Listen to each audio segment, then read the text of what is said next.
গত বছর লড়াই করেছেন ফেসিয়াল প্যারালাইসিসের সঙ্গে।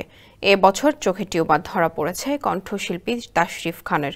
অসুস্থতার খবর জানিয়েছেন গায়ক নিজেই। ভক্তদের কাছে চেয়েছেন দোয়া। গান ও মানব সেবায় নিজেকে বিলিয়ে দিয়েছেন তাশরিফ। তবে শারীরিক অসুস্থতা মাঝে মধ্যেই তার গতিরোধ করে। চোখের সমস্যা নিয়ে কাজ করে যাচ্ছেন তাশরিফ। বিস্তারিত ডেস্ক রিপোর্টে।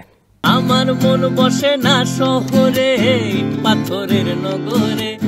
আবারও জটিল রোগে আক্রান্ত হলেন কণ্ঠশিল্পী তাশরিফ খান। কুড়েঘর ব্যান্ডের ভোকাল হিসেবে পরিচিত তিনি, তবে মানব সেবক হিসেবেই পেয়েছেন বেশি খ্যাতি। অসহায় মানুষের সেবায় ব্যস্ত থাকেন সারা বছর। প্রাকৃতিক দুর্যোগ ও দুর্ঘটনায় কবলিত মানুষের পাশেও ত্রাণ নিয়ে ছুটে যেতে চেষ্টা করেন সবার আগে। ওয়ালটন ফ্রিজ কিনে অনেকের মতো আপনিও হয়ে যেতে পারেন মিলেনিয়াল। সেরা পণ্যের সেরা অফার।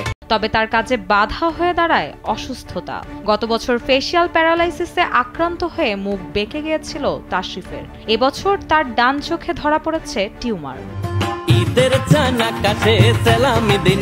শুক্রবার ফেসবুকে একটি পোস্ট দিয়ে নিজের অসুস্থতার কথা প্রকাশ করেছেন তাশরিফ। লিখে জানিয়েছেন তার ডান চোখের ভেতর দিকে টিউমার ধরা পড়েছে। নিজের জন্য সবার কাছে দোয়া চেয়েছেন এই গায়ক। ওই পোস্টের মন্তব্যের ঘরে ভক্তদের উদ্দেশ্যে তিনি লিখেছেন, তার এই অসুস্থতা নিয়ে দুশ্চিন্তার প্রয়োজন নেই। কারো দোয়া কবুল হয়ে গেলে আল্লাহ তাকে দ্রুত সুস্থ করে দেবেন।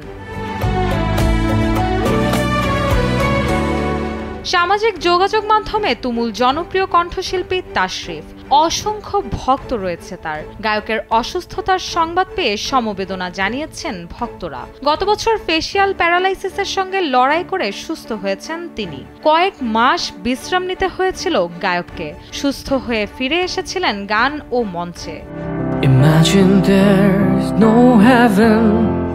শৈশব থেকেই গানের চর্চা করেন তাশরিফ। তার গাওয়া মধ্যবিত্ত গানটি রাতারাতি জনপ্রিয় করে তোলে তাকে। পরবর্তী তুমি মানে আমি, ময়নারে, তাই তো আইলাম সাগরে ও ব্যাচেলার গানগুলো গেয়ে আলোচনায় আসেন তাশরিফ।